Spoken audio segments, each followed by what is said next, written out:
ফারিস্তা আসর যখন হয়ে যায় তখনও দেখে ক্ষমা চায় না। ওই সময়তে এমন ভাবে ফারিস্তা গুনাহটা লিখতে যায়, গুনাহটা লিখতে যাওয়ার সময় আল্লাহ বললেন, এই ফারিস্তা রে, গুনাহ এখন লিখো না, গুনাহ এখন লিখো না।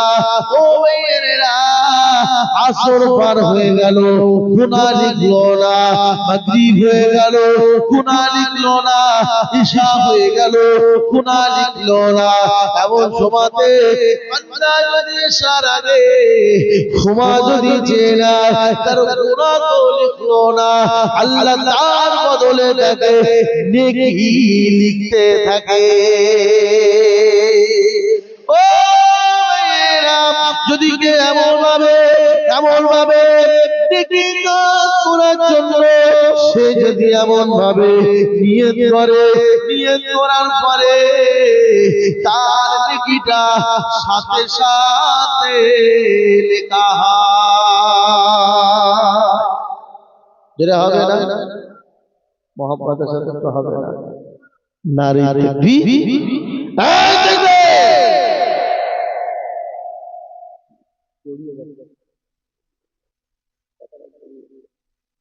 যে তাহলে গোনাহ ফেরেশতা গুনাহগার যে বান্দা গুনাহ করেছে বা করবে নিয়ত করেছে, অথচ তার গুনাহ লেখা হলো না, অপেক্ষা করা হলো।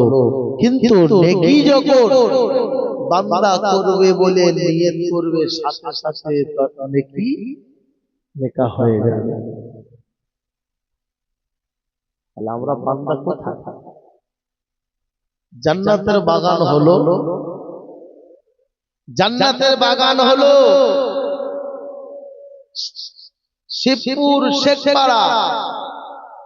জান্নাতের বাগান তৈরি হলো, কিন্তু জান্নাতের বাগানে না বসে আমরা কি করছি? বাজার ঘাটে ঘোরাঘুরি করছি। আল্লাহ কত সুন্দর সুযোগ দিলেন দেখেন। এরপরে দুনিয়া কবরে ঢোকার সাথে সাথে বান্দার আবার মনকে নেকির বলে দুটো ফারিস্তা থাকবে, সওয়াল করবে, মান রাব্বুকা মান দীনুকা মান নবী। তোমার রবকে, তোমার দ্বীনকে, তোমার নবীকে জিজ্ঞাসা করবে। আমরা সবাই জানি না, সবাই জানি, কিন্তু যতই মুখস্থ করে কবরে গিয়ে কিন্তু হবে। কেন? আমল যদি ঠিক থাকে জবাব মুখস্থ না করলেও এমনি এমনি হয়ে যাবে। ধরে বলেন সুবহানাল্লাহ। আমরা আমলই করি। ও আমার ভাইয়েরা, ও সোনার মানিকেরা, শুনে রেখে দেন, বসিরতে বড় মাওলানা আল্লামা রুহুল আমিন রাহমাতুল্লাহ আলাইহি ওনার তাবিজাত চতুর্থ খণ্ডে প্রথম পৃষ্ঠা একটা দোয়া লেখা আছে। এই দোয়াটা এমন ভাবে বুখারী শরীফে দ্বিতীয় খণ্ডে লেখা আছে। কি দোয়া জানেন? আল্লাহুম্মা আনতা রাব্বি لا إله إلا أنت خلقتني وأنا عبدك وأنا على عهدك ووعدك ما استطعت أعوذ بك من شر ما صنعت وأبوء لك بنعمتك علي وأبوء بذنبي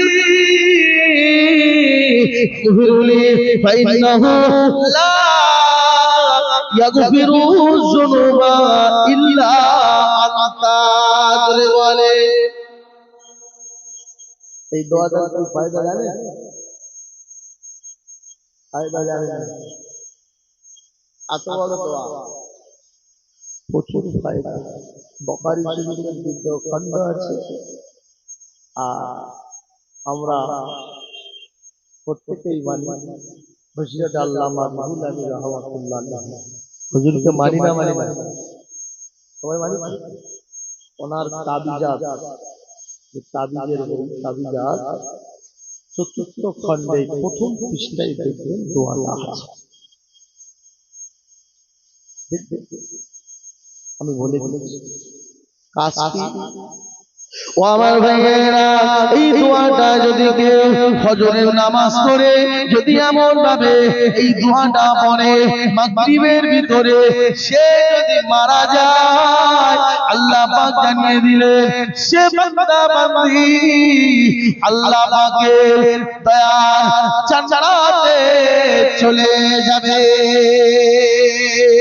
ও ভাইয়েরা, ও সোনার মানিকেরা, শুনে রেখে দেন, জেনে রেখে দেন, মাগরিবের পরে যদি কেউ এই দোয়া পড়ে, এই দোয়া পড়ার পরে এমন সময়তে ফজরের মধ্যে সে যদি মারা যায়, মারা যাওয়ার পরে আল্লাহ পাক তাকে এমন ভাবে আল্লাহর দয়ার জান্নাতের ভিতরে দিয়ে দেবে।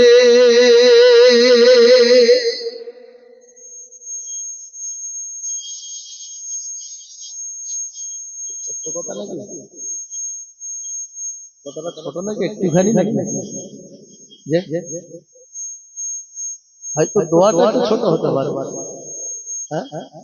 সময় হয়তো একটু অল্প নিতে পারে, কিন্তু এর অনেক মর্যাদা। আপনি তো রীতিমতন করেন,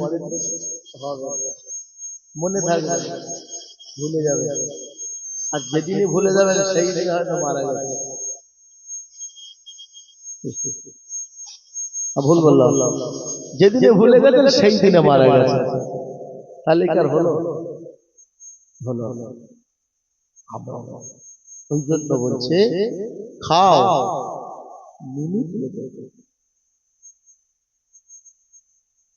কোনটা ওই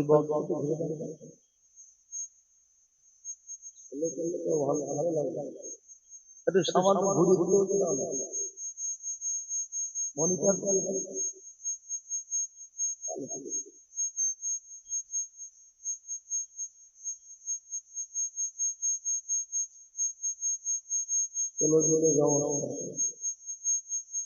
যে ভাই জানা যে কথা বলছিলাম, ঠিক আছে, যে কথাটা বুঝতে পেরেছেন কি? কথাটা বুঝতে পেরেছেন?